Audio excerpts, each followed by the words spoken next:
Now, we will chant the sacred verses of the Saundarya Lahari in praise of Devi Ma. At the very end, we will sing Namaste Namaste, the Prarthana, which is on the last page. Please sit in Vajrasan with hands in Avahaniya Mudra. अब हम माँ की आराधना सौंदर्य लहरी के पाठ से करेंगे। शुरुआत और अंत 25वें श्लोक से करेंगे। सबसे आखिरी में नमस्ते नमस्ते प्रार्थना करेंगे। कृपया वज्रासन में आवाहनीय मुद्रा में बैठ जाइए। त्रयाणां देवानां त्रिगुणजनितानामपि शिवे भवेत् पूजा पूजा तव चरणयोर्या विरचिता तथा हि त्वत्पादो दहनमणिपीठस्य निकटे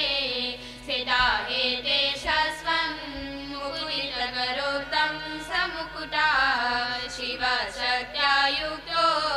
यदि भवति शक्तः प्रभवितुं न चेदेवं देवो न खलु स्पन्दितुमपि अत स्वामाराध्या हरिहरविरिञ्च्यादिभिरपि प्रणन्तुं स्तोतुं वा कथमकृतपुण्यः प्रभवति तदीयान् सम्पासुं तव चरणपङ्केरुहभवम् विरिञ्चि सञ्चिन्वन् विरचयति लोकानविकलम् वहत्येनं शौरी कथमपि सहस्रेण शिरसा हरसञ्क्षुद्धेनं भजति भसितोद्धूलनविधिम् अविद्यानामन्तस्तिमिरमिहिरोद्दीपनकरी जनानां चैतन्य स्तवकमकरन्द श्रुतिझरी दरिद्राणां चिन्तामणिगुणनिका जन्मजलधो निमग्नानां दंष्ट्रा मुररिपुवराहस्य भवति त्वदन्यपाणिभ्याम् अभयवरदो देवतगण स्वमेकानेवासी प्रकटितवराभीत्यभिनया भयात्रातुं दातुं फलमपि च वाञ्छा समधिकं शरण्ये लोकानां तव हि चरणावेव निपुनो हरिस्वामाराध्य प्रणतजनसौभाग्यजननी पुरा नारी भूत्वा पुररिपुमपि शोभमनयत् स्मरोऽपि त्वां नत्वा रतिनयनलेहेन वपुषा मुनीनामप्यन्तः प्रभवति मोहाय महता धनुपुष्पं मोर्वी मधुकरमयी पञ्चविशिखा वसन्त सामन्तो मलयमरुदायो धनरथ तथाप्येकः सर्वं हिमगिरिसुते कामविकृपा अपाङ्गाते लब्ध्वा जगदिदमनङ्गो विजयते वनकाञ्चीदामा करिकलभकुम्भस्तनभरा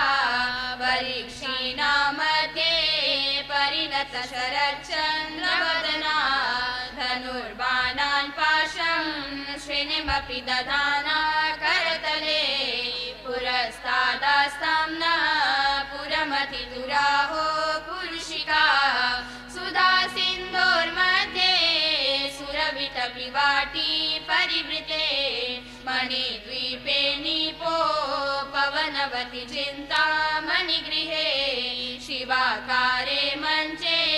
परमशिवपर्यङ्कनिलयां भजन्ति त्वां धन्याः कतिचन चिदानन्दलहरी महिमूलाधारे कमपि मणिपुरे हुतवहं स्थितं स्वाधिष्ठाने हृदि मरुतमाकाशमुपरि मनोऽपि भ्रुर्मध्ये सकलमपि भित्त्वा कुलपथं सहस्रारे पद्मे सहरहसि पत्या विहरसे सुधाधारा सारे शरणयुगलान्तर्विगलिते प्रपञ्चं सिञ्चन्ति शिरसाम्नायमहसा अवाप्य स्वां भूमिं भुजगनिभमद्युस्तवलयम् स्वमात्मानं कृत्वा स्वपिशिकुलकुण्डे कुहरिणी चतुर्भि श्रीकण्ठे शिवयुवतिभिः पञ्चैरपि प्रभिन्नाभिः सम्भोर्नवभिरपि मूलप्रकृतिभिः त्रयश्चत्वारिंश स्वसुदलकलाश त्रिवलया किरेहाभिः सार्धं तव चरणकोना परिणता त्वदीयं सौन्दर्यं तुहिनगिरिकन्ये तुलयितुं कवीन्द्रः कल्पन्ते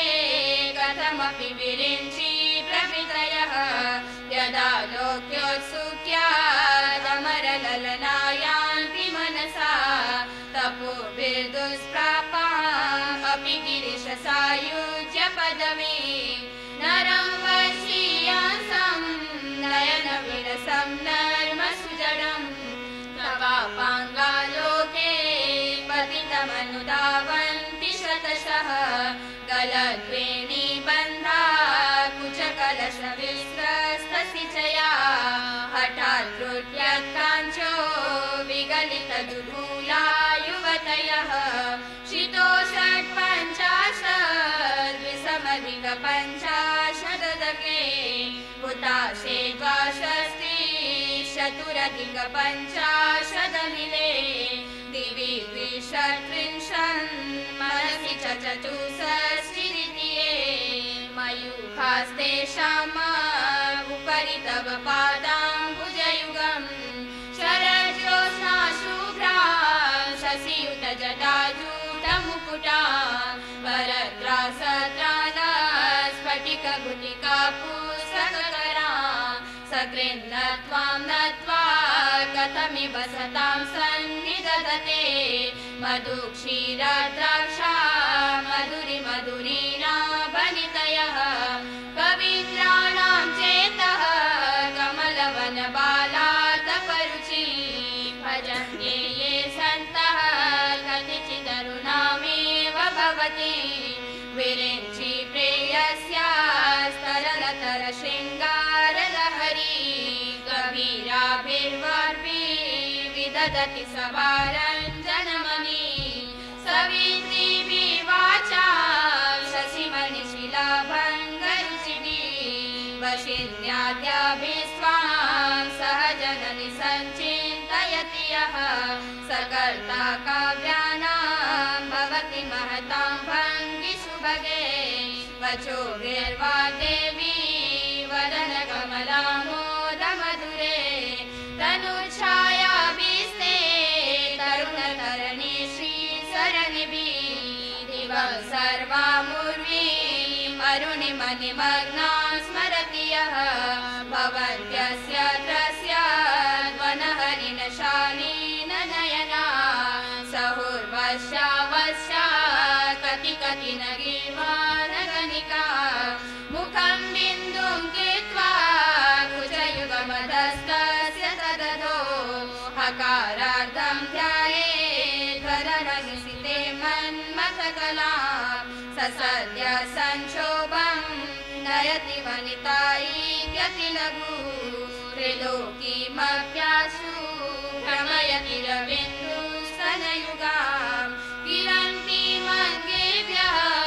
किरणनिकुरुम्बामृतरसं हृदि त्वामादत्ते हिमकरशिलामूर्तिमिव यः स सर्वाणां दर्पं शमयति शकुन्तादिपैव ज्वरव्युष्टां दृष्ट्या सुकयति सुधासारसिरया तटिल्लेखा तन्वीं तपनशशिवेश्वानरमयी निषन्नान् नाम उपरि कमलानां तव कला महापद्माटव्यां मृगतमलमायेन मनसा महान् पश्यन्तो ददति परमालादलहरी भवानी त्वं दासे मयि वितरदेशे सकरुणा इति स्तोतुं वाञ्छन् भवानी त्वमिति यः तदेव त्वं तस्मै दिशसि निजसायुज पदवी मुकुन्द ब्रह्मेन्द्र स्फुटमुकुटनीराजितपदां त्वया रीत्वा वामं वपुरपरित्रेतेन मनसा शरीराणां सम्भोरपरमतिशङ्केरितमभूत् तथा हि त्वद्रूपं सकलमरुणाभङ्गिनयनं कुचाभ्यामानम्रं कुटिलशशिचूडालमुकुटं जगत्सूतिदाता हरिरवति रुद्रः शवयते तिरस्कुर्वन्नेता स्वमपि वपुरीश स्थिरयति सदा पूर्व सर्वं तदिदमनुगृह्णाति च शिवः तवाज्ञामालम्ब्य क्षणचरितयो भ्रूलतिकयो त्रयाणां देवानां त्रिगुणजनितानामपि शिवे भवेत् पूजा पूजा तव चरणयोर्या विरचिता तथा हि त्वत्पादोद्वहनमणिपीठस्य निकटे स्थिता एते शश्वन् मुकुलितकरोत्तं समुकुटा विरिञ्चि पञ्चत्वं भजति हरिराप्नोति विरति विनाशं कीनाशो भजति धनदो याति निधनं वितङ्ग्रामाहिन्दी विततिरपि सम्मीलति दिशा महासंहारेऽस्मिन् विहरति सति त्वत्पतिरसो जपो जल्पः शिल्पं सकलमपि मुद्रा विरचनं गति प्रादक्षिण्यं रमणमसनाध्याहुतिविधि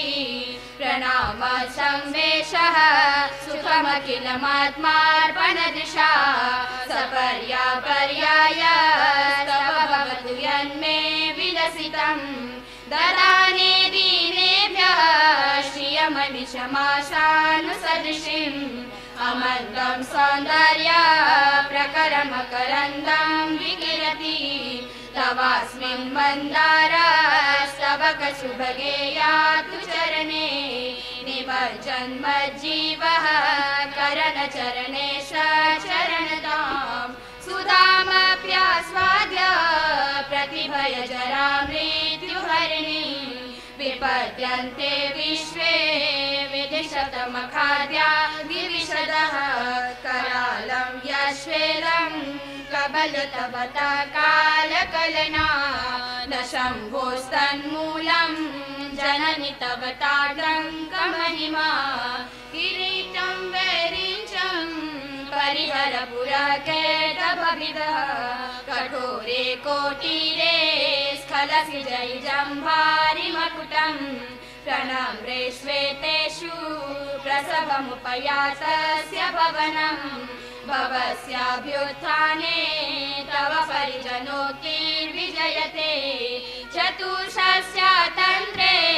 सकलमभिसन्धाय भुवनं स्थितस्तत्तत्सिद्धि प्रसवपरतन्त्रे पशुपति पुनः स्वनिर्बन्धात् अखिलपुरुषार्थे घटना स्वतन्त्रं ते तन्त्रं क्षितितलमवातीतरदिदं शिवशक्ति कामः शिथिलतरवीशीतकिरणा स्मरो हंस सग्रस्तदनुज परामारहरयः अमीरिल्लेखाभिस्त्रिशिवरवसाने सुघटिता भजन्ते वर्णास्ते तव जननि नामावयवतां स्मरं योनिं लक्ष्मी कृतयमिदमाद्ये तव मनो निधायेके नित्ये निरवधि महाभोगरसिका जपन्ति त्वां चिन्तामणिगुणनिबद्धा शबलयः शिवाग्नो जुवन्तः सुरविकृतधाराहुतिशते शरीरं त्वं शम्भो शशिमिहिरवक्षोरुहयुगं तवात्मानं मन्ये भगवति नवात्मानमनघम् अत शेषशेषीत्ययमुभयसाधारणतया स्थितसम्बन्धो वा समरसपरानन्दपरयो मनस्त्वं व्योमत्वं मरुदसि मरुत्सारथिरसि त्वमापस्त्वं भूमि स्वयि परिणतायां नहि पराम् त्वमेव स्वात्मानं परिणमयितुं विश्ववपुषा चिदानन्दाकारं हरमहिषि भावेन बिभृशे तवाज्ञा चक्रस्थं तपन शशिकोटिद्युतिधरं परं शम्भुं वन्दे परिमिलितपार्श्वं परचिता यमाराध्यं भक्त्या रविशशिशुचीनामविषये निरालोके लोके निवसति भालोकभवने विशुद्धो ते शुद्धा स्फटिकविशदं व्योमजनकं शिवं सेवे देवीमपि शिवसमानव्यसनिनीं ययोगान्त्यायान्त्यः शशिकिरणसारूप्यसरणीं विधूतान्तर्ध्वान्ता विलसति चकोरीव जगति समुन्नीलसंवीतकमलमकरन्दे करसिकं भजेऽहं सद्वन्द्वं किमपि महतां मानसचरं यदा लापादष्टादशगुणितविद्या परिणति यदा दत्ते दोषाद् गणमखिलमध्यापय इव तव स्वाधिष्ठाने हुतवहमधिष्ठाय निरतं तमीरे संवर्तं जननि महतीं तां च समया यदा लोके लोकान् दहति महती क्रोधकलिले दयाद्राया दृष्टि शिशिरमुपचारं रचयति तटित्वन्तं शक्त्या तिमिरपरिवृत्ति स्फुरनया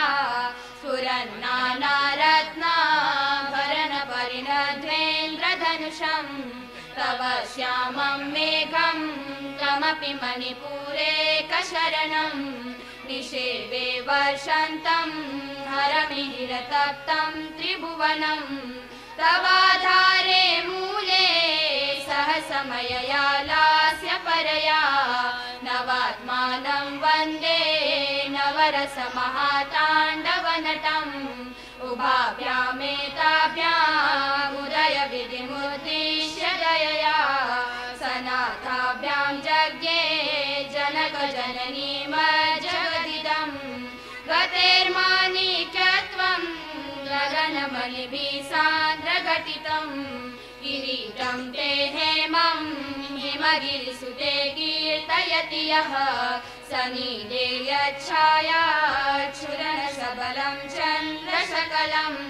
तनुशोनासीरं किमिदमिति बध्नाति दिशनां धुनोतु ध्वान्तं न स्फुलितदलितेन्दीवरवनं घनं स्निग्धं श्लक्ष्णं चिकुरनिकुरुम्बं नव शिवे यदीयं सौरभ्यं सहजमुपलब्धुं सुमनसो वसन्त्यस्मिन् मन्ये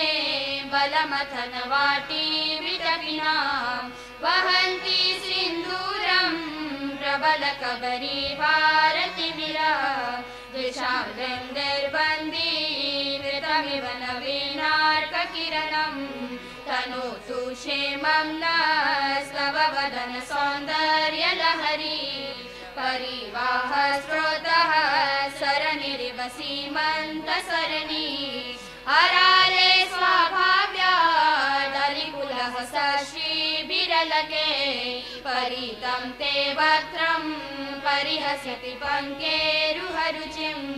दरस्मेरे यस्मिन् दशनरुचिकिञ्जल्करुचिरे सुगन्धो माद्यन्ति स्मरमथन चक्षुर्मधुलिह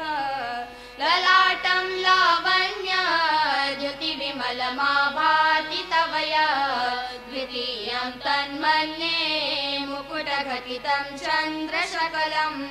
विपर्या सन्न्यासादुभयकृतसन्धानमयितः सुधालेपस्फूर्ति परिणमतिराका हिमकरः भ्रुवोर्भुम्ने किञ्चित् भुवनभयभङ्गव्यसनिनी त्वदीये नेत्राभ्यां मधुकररुचिभ्यां धृतगुणे धनुर्मन्ये सव्येतरकरगृहीतं रतिपते प्रकोष्ठे मुष्टो च स्थगयति निगूढान्तरमुमे अहसूति सव्यं तव नयनमर्कात्मकतया त्रियामा वामं ते सृजति रजनीनायकममुम् तृतीया दृष्टिस्ते दरदलितहेमाम्बुजरुचि समाधत्ते सन्ध्यां दिवसनिशयोरन्तरचरीं विशाला कल्याणी स्फुटचिरयोध्या कुवलये कृपाधारा धारा किमपि मधुरा भोगवतिका अवन्ति दृष्टिस्ते बहुनगरविस्तार विजया ध्रुवं तत्तन्नाम व्यवहरणयोग्या विजयते कवीनां सन्दर्भस्तवकमकरन्दे कभरितं कटाक्षव्याक्षेप भ्रमरकलभोकर्णयुगलम् अमुच्यन्तो दृष्ट्वा तव नवरसास्वादतरलो असूर्या संसर्गादलिकनयनं किञ्चिदरुणम् शिवे सिंगाराद्रा तदितरमुखे कुसनपरा सरोषा गङ्गायां गिरिशनयने विस्मयवती हराहिभ्यो भीता सरसिरुह सौभाग्यजननी सखी सुस्मेराते मयि जयति वृष्टि सकरुणा गते कर्णाभरणं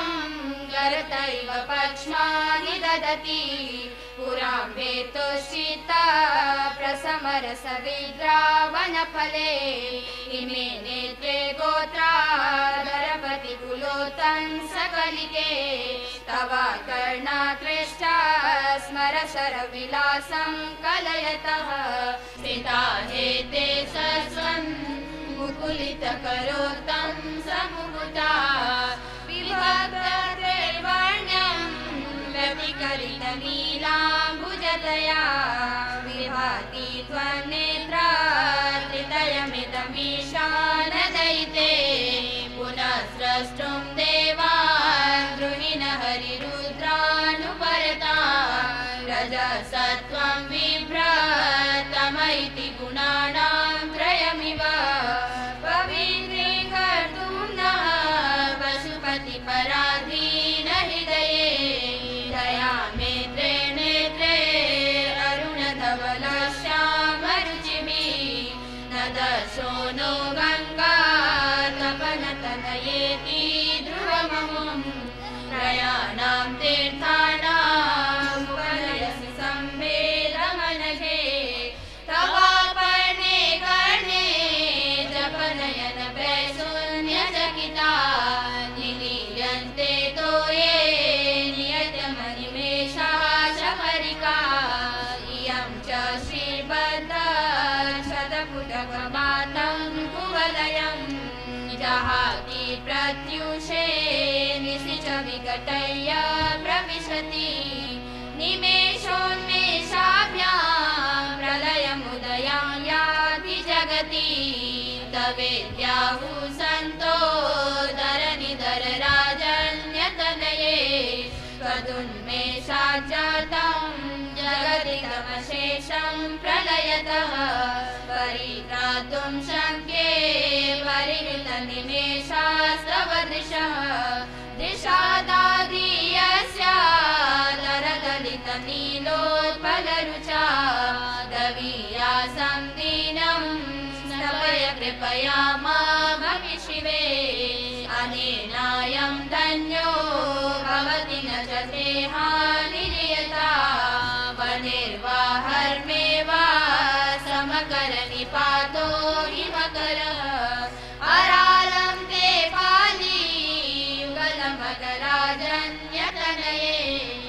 केशामाधत्ते कुसुमसरकोदण्डकुतुकम् तिरश्चीनो यत्र श्रवणपदमुल्लङ्घ्य विलस अपाङ्गव्यासङ्गो दिशति शरसन्धानधिषणा स्फुरद्गन्धा भोगा प्रतिफलितताटङ्गयुगलम् चतुश्चक्रं मन्ये तव मुखमिदं मन्मथरथम् यमारुह्याद्रुह्याद्यवनितसमर्केन्दुचरणम् महावीरो मारः प्रमथपतये सज्जितवते सरस्वत्या सूक्ति अमृतलहरी कौसलहरी पिबन्त्या सर्वाणि श्रवणचुलुकाभ्यामविरलम् चमत्कारसाधा चलितशिरसकुण्डलगणो झनत्कारे स्तारे प्रतिवचनमाचश्रैव ते असो नासावंश सुहीनगिरिवंश ध्वजपटी त्वदीयो नेदीयः फलतु फलमस्माकमुचितम् वहत्यन्तर्मुक्ता शिशिरतरणी श्वासघटिता समेध्यायस्तासां बहिरपि च मुक्ता मणिधरः प्रकृत्या रक्ताया तव सुदतिदं चक्षुरुचे प्रवक्षे सादृश्यं जनयतु फलं विद्रुमलता स्वबिम्बं दृग्बिम्बं प्रतिफलनरागादर्मिकं तुलामध्यारोढुं कथमिव न लज्जेत कलया स्मितज्योत्स्नाजालं तव वदनचन्द्रस्य पिबता चकोराणामासीदचिरसतया चञ्चुजडिमा अतस्ते शीतांशो अमृतलहरीमङ्गजयः पिबन्ति स्वच्छन्दं निशि निशि विषं काञ्चिकदिया अविश्रान्तं पत्युर्गुणगणकथाम्रेडनजडा जपा पुष्पच्छाया तव जननि जेवा जयति सा यदग्रासीनायः स्वनिगदिशदक्षविमयी सरस्वत्या मूर्ति परिणमति माणिक्यवपुषा रणे जित्वा दैत्यान् कवचिभिः निवृत्ते षण्डाशा त्रिपुरहरनिर्माल्यविमुखे विरञ्चिद्रोपेन्द्रे शशिशिशिरकर्पूरधवला विलिप्यन्द्रे माता स्ववदनशाम्बूलशकला विपञ्चा गायन्ती विविधमगदानां पशुपते त्वया रते वक्तुं सलद्वचसा साधुवचने तदीये माधुर्ये रपदग्रताग्निकलरवान् निजावेनां वाणी निचुलयति जोलेन निभृतम् कराग्रेण स्पृष्टं तुहिनगिरिना वत्सलतया गिरिशेनोदस्तं मूरधरपाणाकुलतया करव्राणं शम्भोर्मुखमुकुरवृन्दं गिरिसुते कथङ्कारं ब्रूमा स्वचिमुखमोपम्यरहितं भुजाश्लेषानित्यं पुरदमयितु कण्ठकवती तव देवाधते मुखकमलनाल श्रियमियं स्वयश्वेताकाला गर्भवनजम्बालमलिना मृणाले लालित्यं वहति यदहो हारलतिका गले रेखाश्लिष्टो गतिगमखतीते गनिपुने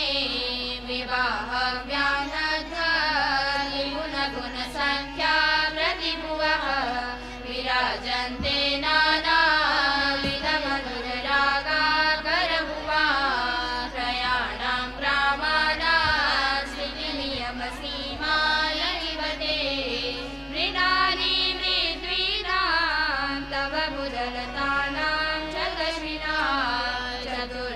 सौन्दर्यं सरसिजभवस्तोति वदने नखेभ्यस्रं स्रस्रं प्रथमगमनादन्तकरिपो चतुर्णां वक्त्राणां समवयहस्तार्पणदिया नखानामुद्योते नवनगररागं विहसता कराणां ते कान्तिं कथय कथयामः कथं मे कयाचिद्वा साम्यं गजगजया हन्तकमलम् यदि श्रीधनलक्ष्मी चरणकललाक्षारुणदलं समं देवी स्कन्दविभवदनपीतं शरयुगं तवेदं न खेदं हरतु सततं प्रसृतमुखं यदा लोक्याशङ्का कलितहृदयो हासजनकः स्वकुम्भो हेरम्बः परिमृशति हस्तेन झटिति अमुने वक्षोजामृतरसमानीक्यकुतुबो न सन्देहस्पन्दो न गपति पताके मनसिनः पिबन्तो ते यस्माद्विद्युतसङ्गमरसो कुमारावद्यापि विरगवनचञ्चं जनमनो वहन्यं वस्तम्भे मदनजकुम्भ प्रकृतिभिः समारब्धा मुक्ता मणिभिरमलां हारलतिकां कुचा भोगो बिम्बाधररुचिभिरन्तः शबलिता प्रतापव्यामिश्रा पुरविजयिनः कीर्तिमिवति तव संयं मन्ये तुहिनगिरिकन्ये हृदयतः पयपारावारः परिवहति सारस्वतैव दयावत्या दत्तं द्रविडशिशुरास्वाद्यकवय कवीनां प्रौढानां कनिर्महनीयः कवयिता हरक्रोधज्वाला वलिमिदवलीडेन वपुषा गभीरे तेनाभि सरसिकृतसङ्गो मनसि जः समुद्रस्थो तस्मात् अचलतनये धूमलतिका जनस्तां जानीते तव जननि रोमावलिरिक्ली यदेतत्कालिन्दी तनुतरतरङ्गाद्विधि शिवे कृशे मध्ये किञ्चित् जननि तव तद्भाति सुधियां विमर्दनन्योन्यं कुचकलशयोरन्तरगतं तनुभूतं व्योमा प्रविशति वनाभिमुहरिणी शिरो गङ्गावर्तः सरमुकुलरोमावलिलता निजावालं कुण्डं कुसुमशरतेजो हुतभुजः रते लीलागारं किमपि तव नाभिर्विरिसुते बिलद्वारं सिद्धे गिरिशनयनानां विजयते अपसर्गशीनस्य स्तनतटपरेण क्लमजुषो नमन्मूर्ते नाभो बलिसुशनकैस्तृष्यतैव चिरं ते मध्यस्य दुर्गितकटिनीतिरतरुणा समावस्थस्थेनो भवतु कुशलं शैलतनये उचो सद्यसीघटितपूर्वा सविदुरो कषन्तो दोर्मूले कनकगतसाभो कलयता तव तुम्बङ्गादुदरमवलग्नं तनुभुवा सिदानद्यं देवी त्रिवलिलवलिवल्लिभिरिव गुरुत्वं विस्तारं श्रीधरपरि पार्वती निजान्वितं वादाच्छिद्य त्वयि हरणरूपेण निदले अतस्ते विस्तीर्णो गुरुलयमशेषां वसुमती नितम्ब प्राग्भारः स्थगयति लघुत्वं नयति च गरीन्द्राणां शून्यान् कनककदलीकाण्डपटली उभाभ्यामूलोभ्याम् उभयमपि निर्जित्य भवति सुवृत्ताभ्यां पत्युः प्रणति कठिनाभ्यां गिरिसुते विजित्ये जानुभ्यां विबुधकरिकुम्भद्वयमति पराजेतुं रुद्रं द्विगणचरगर्भो गिरिसुते विशम्भो जङ्घ्यते विषमविशिखो भारमकृता यदग्रे लक्ष्यन्ते दशशरफलापादयुगली नखाग्रच्छध्वानः सुरमकुटशानो गनिशिता श्रुतीनां मूर्धानो दलति तव योषेखरतया ममापेतो मातः शिरसि दयया देहि चरणो ययोपाद्यं पाथः पशुपतिजटाजूटदटनी ययो लाक्षा लक्ष्मी अरुणहरिचूडामणिरुचि नमो वाकं यदभिहननाय स्पृहयते पशूनामीशानः प्रमदवदसङ्ख्येलितरमे वृषाकृत्वा गोत्रस्खलनमत वैलक्षणमितं ललाटे वर्तारं चरणकमले ताडयति ते चिरादन्तशल्यं दहनकृतमुन्मीलितवता तुलाकोटिक्वानः किलिकिलितमीशानरिपुना इमानि हन्तव्यं हिमगिरिगताक्रान्तिचतुरो निशायां नेत्राणां निशि च परभागे च विशदो परं लक्ष्मीपात्रं श्रियमतिसृजन्तो समयिना सरोजं त्वत्पादो जननि जयत शीघ्रमिह किम् पदं ते कान्तिना प्रपदमपदं देवि विपदा कथं नीतं सद्भिः कठिनकमठीखर्परतुला कथं वा हस्ताभ्यामुपयमनकाले पुरविदा यदा दायनस्तं दिशदि दयमानेन मनसा नखैर्नाकस्त्रीणां करकमलसङ्कोचशशिभिः तरूणां दिव्यानां हसतैव ते चण्डिचरणो फलानि स्वस्तेभ्यः किसलयकराग्रेण ददतां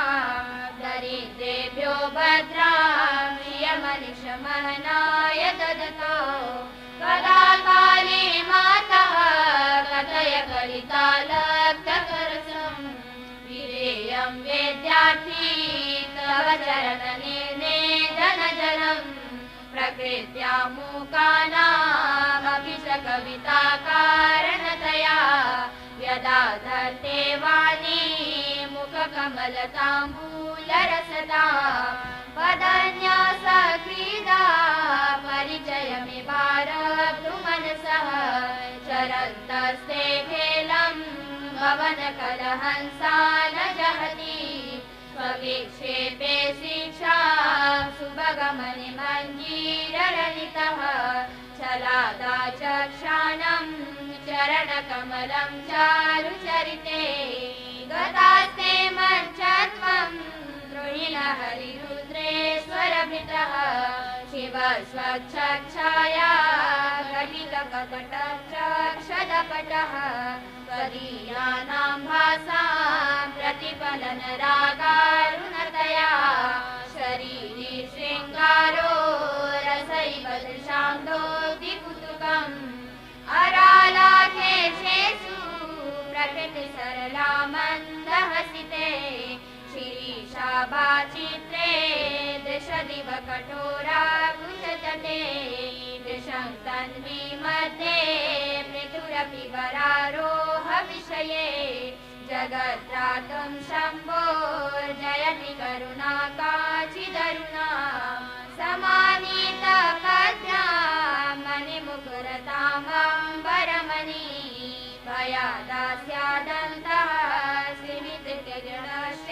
निमश्विनः ददाति त्वद्वक्त्र प्रतिफलनमश्रान्तविकचम् निरातङ्कं चन्द्रा निजहृदयपङ्केरुहमिव कलङ्ककस्तूरी रजनिकरबिम्बं जलमयं कलाभिकर्पूरे मरकतकरण्डं निवेदितम् अतस्त्वद्भोगेन प्रतिदिनमिदं रीककुहरम् गतिर्भूयो भूयो निवेदयति नूनं तव कृते पुरारातिरन्तः पुरमसि ततस्त्वच्चरणयो सपर्या मर्यादा तरलकरणानां सुलभा तथापेते नीतः शतमखमुखासिद्धिमतुला तव द्वारोपान्तस्थितिभिरनिमाद्याभिरमरः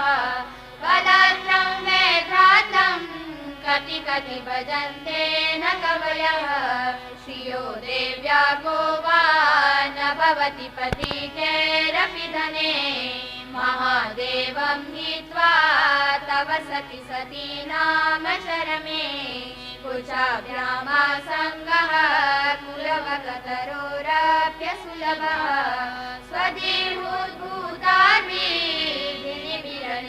स्वदेहोद्भूतार्भिर्निबिरनिमाद्याभिरवितो निषेव्यां नित्ये त्वामहमिति सदा भावयति यः किमाश्चर्यं तस्य त्रिनयनसमेतें निनयतो महासंवर्ताग्निर्विरचयति नीराजनविधिं गिरामाहुर्देवी द्रुहिणगृहिणीमागमविदो हरे पत्नीं पद्मामरसहचरीमद्रितनयां तुरीया कापि त्वं दुरधिगमनी सीममहिमा महामाया विश्वं भ्रमयसि परब्रह्ममहिषी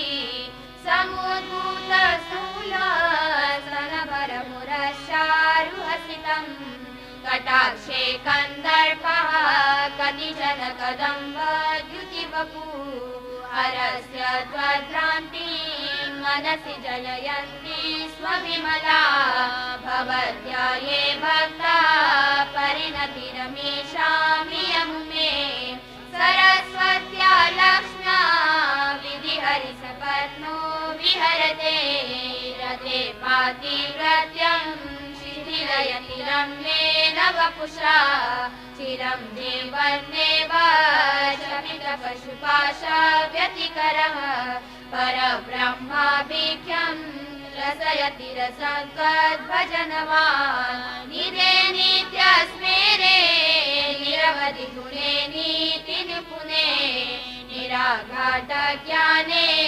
नियमपरचित्ते कनिलये नियत्याने मुक्ते निखिल निगमान्तस्तुतपदे निरातङ्के नित्ये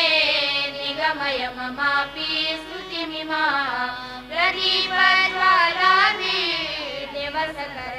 प्रदीपज्वालाभिर्दिवसकरनीराजनविधि